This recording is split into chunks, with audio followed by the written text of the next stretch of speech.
არ მეგონა საერთოდ არ ველოდი აი უკნიდან. ზურგს უკან ლაჩრულად უღირსები არიან ზოგადად ლაჩრები, ასე ზურგს უკან თავს დამესხნენ. პირველი ინტერვიუ კურიერთან, რომელიც სიკვდილს სასწაულით გადაურჩა.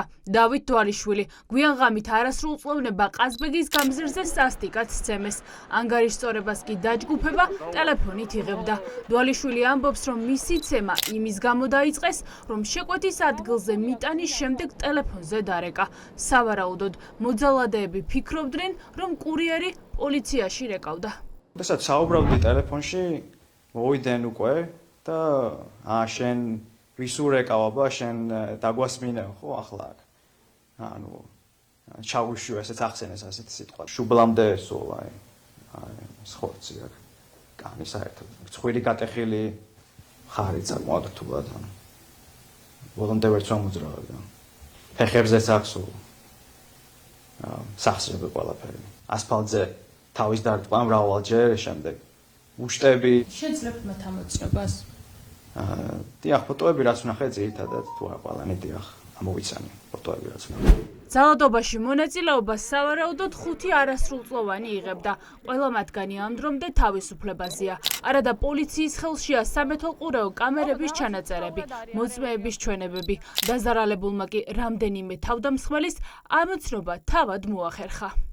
უმეტესობა არასწორნები და ისინი მოქმედებდნენ ჯგუფურად. როდესაც გამოვიდა იქიდან, ანუ ეს არასწორნები სავარაუდოდ ეძებდნენ ან ნარკოტიკს, ან არ ვიცი, ან დებდნენ, არ ვიცი ეს ზუსტად და მას მოუწოდეს, რომ დაეტოვებინა ტერიტორია და თითქოს და ანუ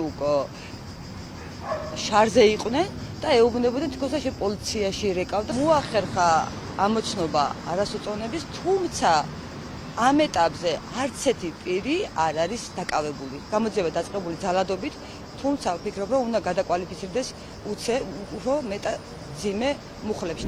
პოლიციასთან უკვე ითანამშრომლა ქალმა, რომელმაც ნაცემ კურიერს სასწრაფო დახმარების ბრიგადა გამოუძახა. მოწმე პირველებს უყვება, რომ კურიერი უმძიმეს მდგომარეობაში იყო. დასისხლიანებული ჰქონდა სახე და გატეხილი ჰქონდა ცხვირი. გამორყოდა გლობოს თანამშრომელი აი ამ ჩიხიდან და მიშველეთ პოლიციას დაურეკეთო. თავზე ქონდა სისხლი და ცხვირზე.